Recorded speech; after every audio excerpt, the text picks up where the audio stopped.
هل تفتكروا الشمس هتقلل ولا هتزود؟ المفروض تزود صح، بس هي في بعض الحالات بتقلل وبعض الحالات بتزود. يعني هو المفروض ان انت اما تيجي تتعرض للشمس هتبقى مستخدم بقى ايه؟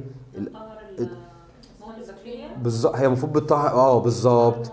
اليو في ده اللي هو الاشعه الضاره اللي احنا قلنا عليها، مش بتضرنا انا بس، بتضر البكتيريا كمان. فهي ممكن تطهر البكتيريا.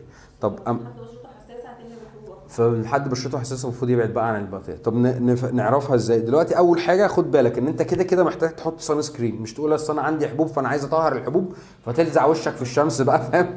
4 ساعات كده انت هتتحرق شخصيا.